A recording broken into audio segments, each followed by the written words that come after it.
Greetings, friends. Welcome, welcome, welcome to the Grit and Equity Talks podcast with yours truly, Dr. India White. I'm thrilled to be here with you.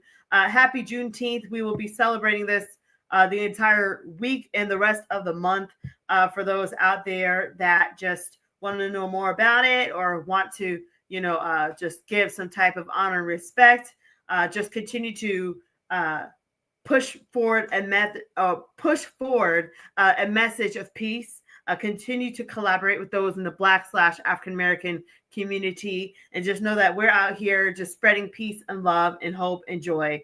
And we're thankful for all of the opportunities and for those that work alongside us. With that said, I do want to make some quick announcements before I bring on my special guest. First things first, the Grit and Equity Talks podcast with Dr. India White will be featured on X Factor EDU Network, hosted by Dr. Matthew Joseph, and you can also find this on Spotify. In addition to that, you can find it on all of my main social media outlets. Facebook is Miss India White, LinkedIn is The India White, Twitter is Indy Speak and Teach, Instagram is Indy238, YouTube is India White 123, TikTok is Dr. India White. I am also on Blue Sky. I think it's like Dr. India Grit, something like that. One of my friends, TJ, told me about it. I don't know, but anyways, y'all find me on there. Also, check out the website, www.india-white.com, for books, blogs, or to schedule me for a speaking or coaching event. Some events I'm excited about. I'll see some of you guys at camps. I will see you at some LA trainings, also NCSM, NCTM conferences. Thank you to everyone that is a part of these conference committees, board members. Thank you from the bottom of my heart for allowing me to be in this space. I don't take it lightly. And also Making Math Moments conference. I'm looking forward to that. Check out the Grit Mini Workshop, which is on the Grassroots Workshops website whenever you get a chance. If you have a little one or even a older kid that's trying to get tutoring, send them my way. With the Grit Academy, we're still accepting students. And thank you to the parents and those in the community that have trusted me with your children. And I'm celebrating with you as we're getting these great results coming in. I've had a couple of students that have been able to get into their dream colleges and raise their SAT scores by like 300 points. So I'm excited. In addition to that, if you are just really trying to close the achievement gap, but you're having classroom management issues, or your students just aren't motivated to do work, then this is the podcast for you. Join us on the Grit and Equity Talks podcast. So with that said, I do want to bring on an expert in her own right. She is leading the field in the work of equitable practices across the nation, championing the work on equity. She's an author of Choosing to See, a wonderful book that has a fabulous equity framework that really speaks to it. And you talk about being brave and bold in this time and space. I've got to give my hat off and shout out to Dr. Pamela Seda and bring her on this wonderful podcast. So welcome to the Grit and Equity Talks podcast. Dr. Pam, how's it going? I am so excited to be here. Thanks so much for having me. Yes, of course. Queen of Equity. So, all right, Dr. Pam. So I've had the honor of knowing you. Some of these rock stars, they don't know about you. So we're going to just break it down for them. Tell us a little bit about yourself.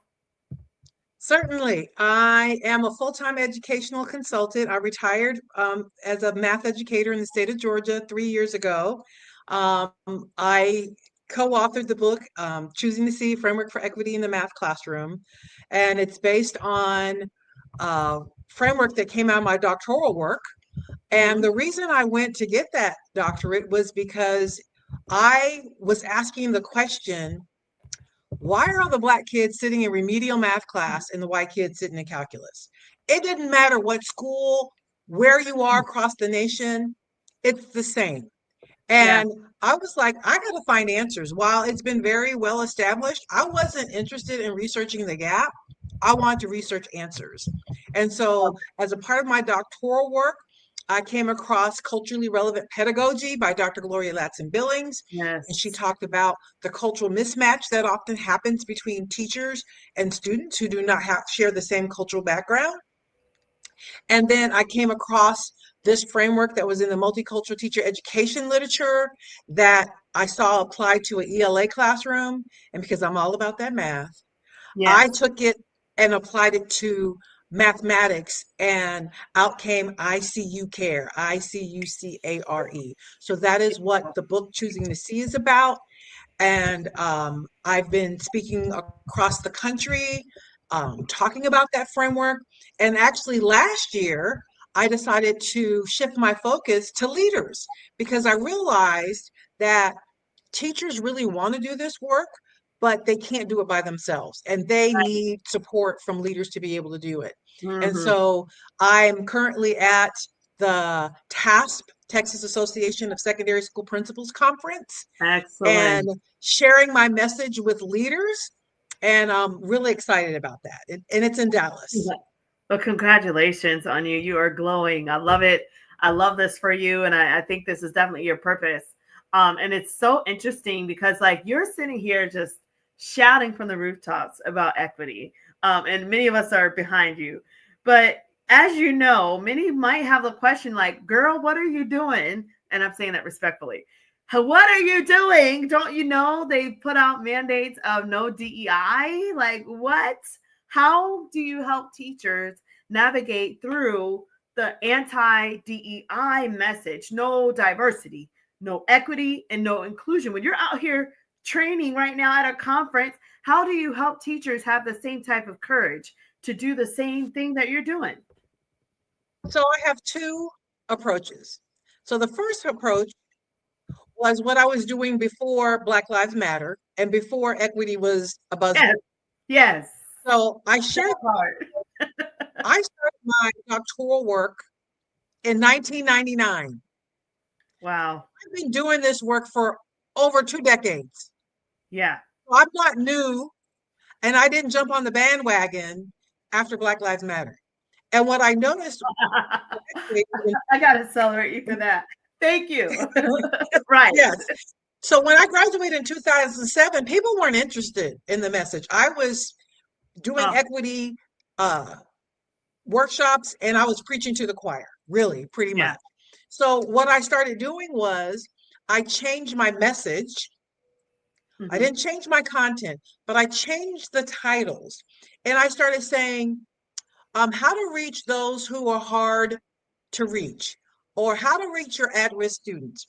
And I use the words that I know that teachers think of about Black students. It wasn't necessarily Yeah. that I was using these words to describe Black students, but if I said marginalized, if I said at risk, if I said students who Yeah. struggle, most teachers thought about Black students, even though they may not have said it. The biases. So that was the way I marketed, I packaged. I still was doing the same identical workshops, but what I found was that the room was packed. And Hmm. so that's how I started doing the work. So this is no different for me. Is I've just repackaged it Hmm. and I um use the words, how do we impact all students? How do we reach those students who are marginalized? How do we reach the students who Hmm. we are not serving well? Right? Right. Uh-huh. And the message has been the same, how, because I'm not about identifying the problem. People know what the problem is. I'm about solutions. And that's what Yeah. I've always been about. It's like, how do we find solutions? So Beautiful. that's been my first approach, is we just have to repackage the message. And like I said, this is not new for me. Yeah. But the second thing I've had to do is I've had to realize that everybody's not interested in equity. Mm. And the pandemic and COVID was very eye-opening for me because Yeah. before the pandemic, I used to believe, I think I was kind of naive about this. I used to believe that if people only knew what to do, and if they knew about ICU care and they knew the things to do, then they would do it. I felt like that was why we didn't have equity. Hmm. And then during the pandemic, what I realized, it was just very eye-opening that the reason we didn't have equity was because people really weren't interested.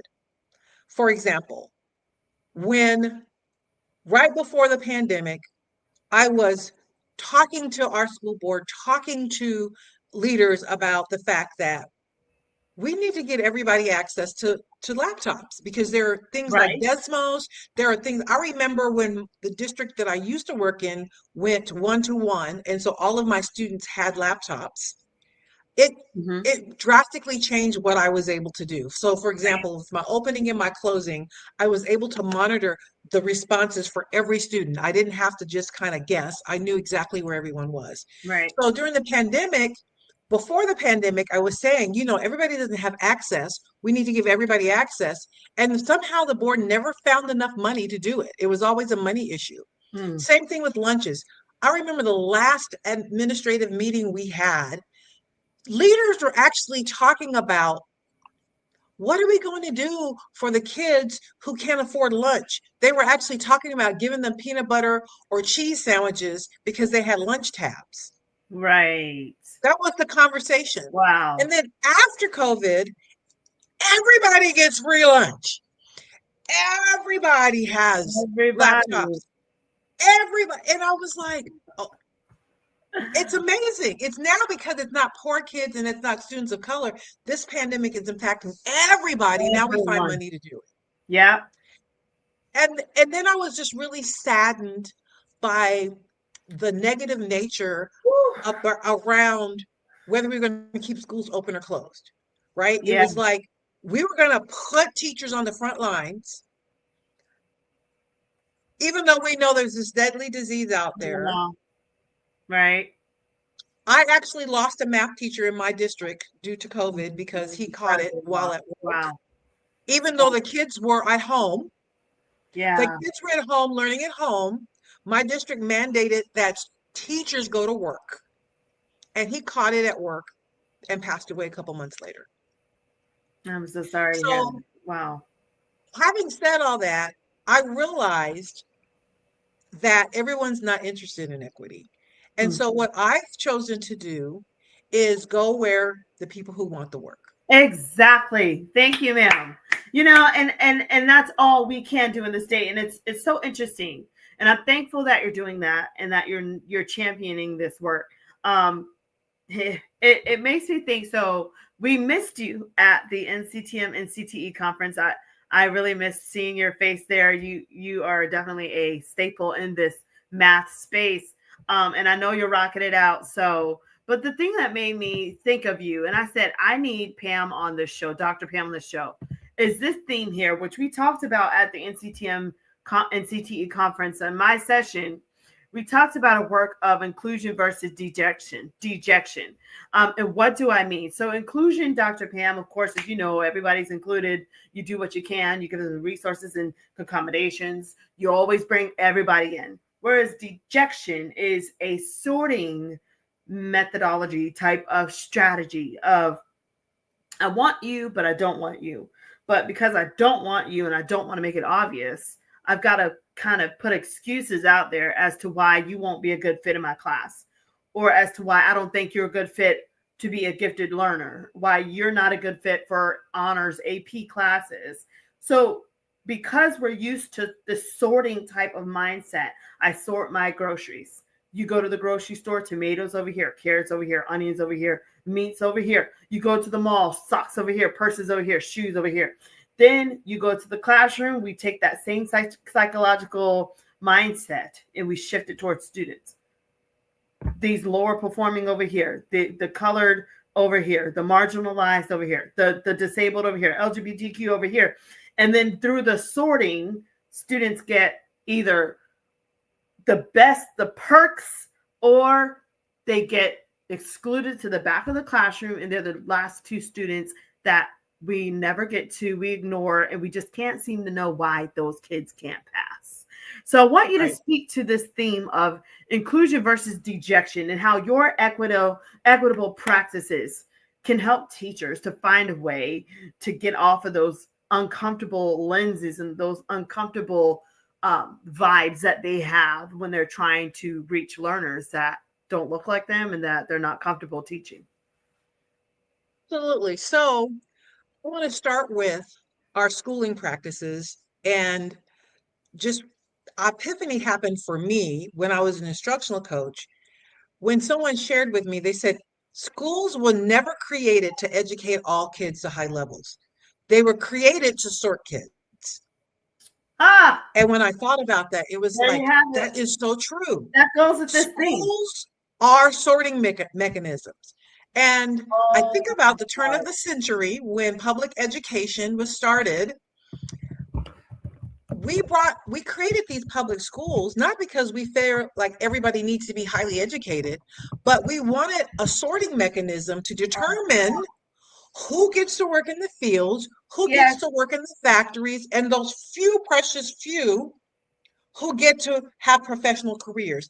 And schools just became the sophisticated sorting mechanism to justify their place in our society.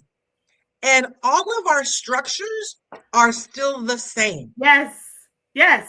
So if This you is what try we to spoke about. accomplish equity in this current structure, it can't happen. Now, what do I mean by equity? And I'm going to say that I started defining equity for myself because the only Excellent. reason we are where we are right now regarding DEI is because there are Mhm. people who have intentionally chosen to misrepresent Yeah. The word equity. diversity, equity, and Yes, inclusion. yes, yes. So, Preach. equity does not mean lowering the bar to let everybody in. That is Yeah, not what right, equity is. My definition of equity is everyone gets what they need to be successful. right. Everyone gets what they need to be successful. So, just like when you are a parent and you have kids, more than one kid, you understand that every kid doesn't need the same exact Right. thing. Everyone needs love, but they don't all receive love in the That's same way. right. And when you're a parent and you care about the ultimate success of every one of your children, you figure out what they need. And not only do you figure out what they need, you figure out how to give it to them. That's the truth. You know? And that to me should be the stance of every educator, not, oh, we're going to put you through this sorting mechanism, and wherever you come out, you come out. Right. It is, let's decide what you need and figure out how to give it to you. Now, let me give a caveat. I didn't say the teacher has to be the one Right. to give it to everyone because Wonderful. that can be I quite got it. overwhelming. If you have 30 kids in a class, it is very unrealistic to think that I, as one teacher, can adequately meet the need of every kid sitting in that class. And I Right. remember what it was like that all of my students wanted me to be their private tutor, and that's not possible in a Yeah. classroom. Yeah. But Right. my first principle of the ICU care framework is I, which means include others as experts. And the way to do that is you create a community of learners and you put Right. structures and routines in your class so that students know that they can turn to each other to have discourse, to make sense of mathematics first.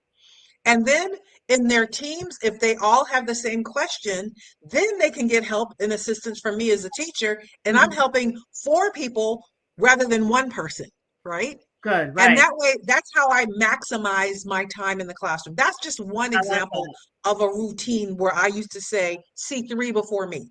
Right. But my thing, Dr. Seda, I love this, but going back to this method of inclusion versus dejection, and you're talking about schools being a sort of mechanism. If educators and principals are coming to the table with the sorting mindset and the dejection mindset of, well, the best future I see and of you as a student is a student in handcuffs, or I see that you've got dreads, so I gotta get you out. I just can't. Like we have teachers that go through this, right? I went through it when I was a senior in high school. I had red hair. I was just being creative. And I remember they did not believe that I was a calculus student because the way I Right, looked. So I was right, sent to the principal's office. They yelled at me. They rebuked me. They got in my face. They threatened me, all to send me out of calculus, which was my correctly registered class, 3 times. They came back to me and apologized and said, "We're so sorry. We just didn't believe that you were in calculus." And I yes, say you that don't because, belong. You don't right, belong because of the stereotypes. Yes, right, there are stereotypes, all kinds of stereotypes, whether you're Black, whether you're a girl, whether you're poor, whether you speak a second language. Like we have all kinds of stereotypes. And pretty much, if you're not a white male, there are stereotypes, or Asian. We have stereotypes that say you don't belong in upper level mathematics. yeah, And this is the reality though. We all have stereotypes. We all have we biases. all have We bias. all we all do. It doesn't matter. I remember when I came to first started teaching, I carried those same biases because I had this image of, well, if you couldn't answer the question quickly, if you couldn't Mm, pass my little diagnostic test, then you didn't mm, belong here. I held those very same assumptions. yeah. And but this is the thing. I wanted to be successful. And I was humble Wow. enough to allow my students to teach me. And what I mean it was, they didn't go to an education class and teach me how to pedagogy. They taught me through their feedback, right? I watched Yes. them. I paid attention. When I did something and they didn't respond to them, then I started asking them questions about it, and I adapted and I learned.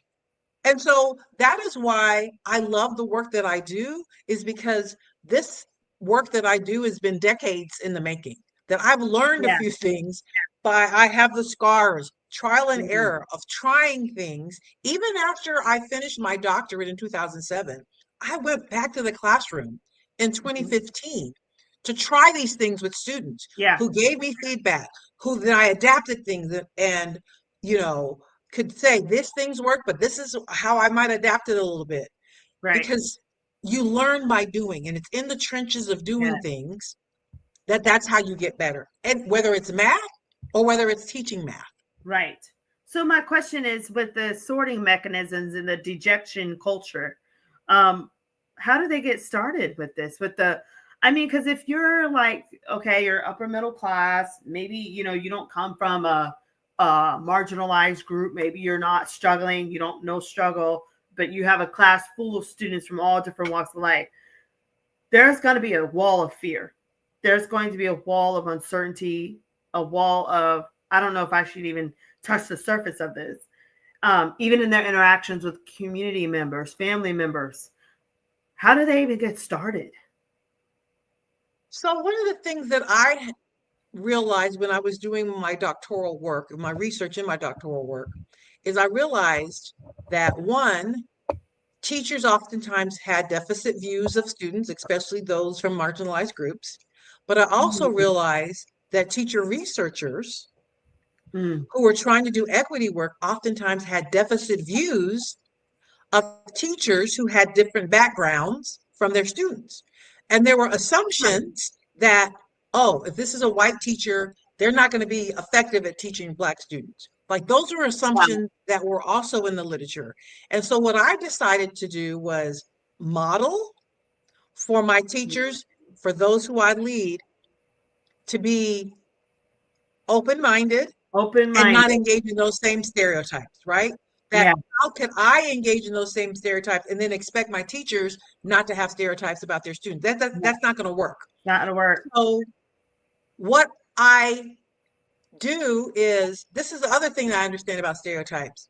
A lot of stereotypes are true. They stereotypes come from From something. a place So of, for yeah, example, there's a stereotype that Black people can dance. I fit that stereotype. I love to dance. I can But you kind of know what? dance, I have a lot of family members that can't. but I can't sing. And there's a stereotype that sisters, when you give us Right. a microphone, we're gonna go. And I'm like, I people, can I've had people do that to me. Like, I know you've got it, sister. I'm like, I don't got it, brother. You know, so stereotypes can be true or they're not necessarily true, right? And so the thing yeah, about it is we have to get to know people. We have to get to know our students and take the time to know them, and based on our experience with them, then act, right? It's not making uh-huh. assumptions. It's finding out what people know, Give it time. asking Yeah. your students. Don't assume because you live in this neighborhood. Don't make any assumptions. Right. Talk to your students. Ask them, what are you things you're interested? What are you passionate about? Like find out about your students or you're in your classroom, and then adapt whatever it is that you do, whether it's curriculum, because I know you write curriculum and I think you were a bomb curriculum writer, but guess what? You don't know the students sitting in my class. Yeah. True. So I teach teachers how to take whatever curriculum you have, ask your students what they're interested in, find out about what they're actually interested in, don't make assumptions, Yeah. and then use that information to write engaging problems that the kids Yeah. care about. Thank you for saying this. My goodness. It's so, the work you're doing is so relieving. it's a relief, it's a refuge for all educators, and it's one of those things like we just have to ignore the noise and just keep pushing forward. And so, we had mentioned, DEI and this foolishness, and with the cancellations and all this, and people being hesitant about, bringing someone like us, like out to their community, especially the places that need it the most. But with that said, what is your, I guess, projected vision for our nation as we continue to move forward, despite all the junk and the noise and the hatred that has come your way and in the way of other educators? What is your projected vision now? It's really interesting that you asked that because I was just having a conversation with an administrator here at the task conference, and he was talking about writing a book. And I said, "What do you want to accomplish with this book?" And he says, "I want to address people who've given up hope." Oh, wow. And when I talked with him, I thought it was just so important because for him, he says, faith is what faith in our children and faith in their humanity and the worthiness of them as people who are valuable makes it worth us doing what we need to do as adults to meet their needs. And that is what my hope is. My hope is I think that we need to have a message. There's so many teachers out there have given up hope for several reasons. I think the majority of teachers who have given up hope have tried everything and have done all that they know to do, but that's because they only know traditional math practices, and Yeah, been no one to show them what to do and how to do it differently. And so right, that's what my goal is and my vision is. And I think at this point right now, our nation needs that hope in the faith in the humanity of all of us, that every person who sits in front of us are valuable. Now, because I'm a person of faith, I believe that value comes from the fact that they are all created in the image of God. People may have another reason why they think valuable, that humans right. are valuable. But whatever your faith is, because we all believe in something, we all do, it's what we choose to believe in. I want us to choose to believe in the humanity of every student. And I believe that when we choose to do that, then we'll do whatever it takes. And I think we'll come together. Yeah. At least those who believe that will come together to figure it out. Now, Dr. Seda, I think you said a beautiful mouthful there. It's gold, but not everybody feels that, and not everybody measures people as the same. I was listening to this podcast of these two blonde chicks. They're, upper middle class. They're probably in their 50s, 40s, and they have a podcast. It's called I've Had It. And they spoke about how middle class, um, you know, Americans, European descent Americans, how some of them don't necessarily value students or people of diverse backgrounds on their level. Like they feel like those Yes. people are beneath them. And so it's hard to have empathy and compassion because you're less than me. And therefore your problems, they're not my problems. I don't care about your poverty. I don't care. I can sleep at night because I don't care. Like you're just not, you're subhuman. So when you talk about value, how do you go into, because you are in the war zone, right? How do you go into that space having enough compassion for people that might even feel that way, and breaking it down? Like what is a resource that you would help them with to help them get started, to get out of the mindset of maybe they don't value people, on their level? So what advice do you have for them? Well, I'm going to quote my co-author, Kendall Brown. And he said, because I remember asking him a similar question, and he says, I don't have an answer for you. I don't know how to help racists be less racist. If I Right. had an answer for that, I think if there was an answer for that, we would not be experiencing hundreds of years of Happy racism in Juneteenth. our country. Right. So I don't have an answer for how to help racist people be less racist. I don't Wow. have an answer for that. I don't have time for that. I don't know. I think that's something that racist, or at least formerly racist people who change, and I believe, like I said, I have faith. I believe God can change anyone's heart. If he's changed my heart, he's changed me. He can Yeah. change the heart of anybody.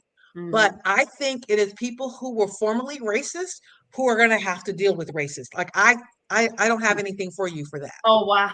Going back to what I said at first, though, I'm going Nobody to wants those to who are deal with willing to do it. the work.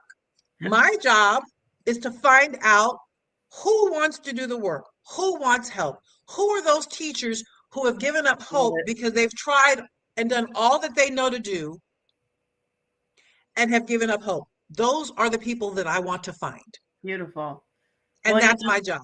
this is powerful. And, I think that you're doing this work of NCSM, being a part of the board, being a part of Black Women in Math. Shout out to those fabulous organizations. And, I just want to say from the bottom of my heart, thank you. Because even as I was, writing curriculum, as I've had the honor to do, I looked into your work, and your work inspired me. And I was able to reference your work in this work, because it's not just important though for me to just talk about equity. I mean, like, you've got the Joe Bowlers and things out there. I needed representation. I needed a Black voice in this day and age in the math space that was doing it, and you were that person. So I do want to say from the bottom of my heart, thank you. So we honor Well, I you. want to thank you for joining in this work with me. And it's great Oh, to have you as a fellow colleague in yes. this work because there is so much work to do and many Yes. hands make a heavy load light. Yes, you're like a mama in equity to me. So, I think that, we can definitely partner on some future panels, and, to those that are in organizations that, maybe they have a conference, maybe we could do some panel discussions or some other podcasts in the future, but maybe some articles and things, because there's a lot of work that needs to be done. And I'm telling you, I think that, yeah, we're going through this phase, but I think there will be a surge of equitable practices and restoration and restorative practices and reparations to come in the future. And we just kind of have to hold the fort. And I think right now we're starting to see who was really true and who was joking. So right now it's like, You're exactly right. after all this clears up, people are going to know this person stayed faithful to this despite what came their way. And you're one of those people. So I think that, in all, people are going to honor you and honor those of us that are in this work and choose us to really help to bridge this gap across the nation and, worldwide as well. So with that said, Dr. Pam, thank you for joining me today on the Grit and Equity Talks podcast. You principals out there, you superintendents, you teachers, you've heard her for yourself. Dr. Pam, how do we get a hold of you for those that are interested in connecting with you at a later date? Yeah, so the best way is to get to my website, and it's sadaeducationalconsulting.com. But I've made it easy. Just put in pamseda.com and it'll take you there. PAMSEDA.com, pamseda.com. Pamseda.com. Okay, excellent. And I'm on Facebook and Twitter. But like I said, best way is to get to my website, and then all my social media channels and all that, you can get to me through my website. Okay, excellent. Well, guys, you heard that. We're going to just continue to honor beautiful voices like Dr. Seda and championing her work. Look at her book, Choosing to See. Yes, you can order it on Amazon and other platforms. You can book her. She is here. She is a queen of equity. Do not sleep on her. She is the real deal. So with that said, guys, thank you so much for watching the Grit and Equity Talks podcast. And until next time, stay gritty. See ya.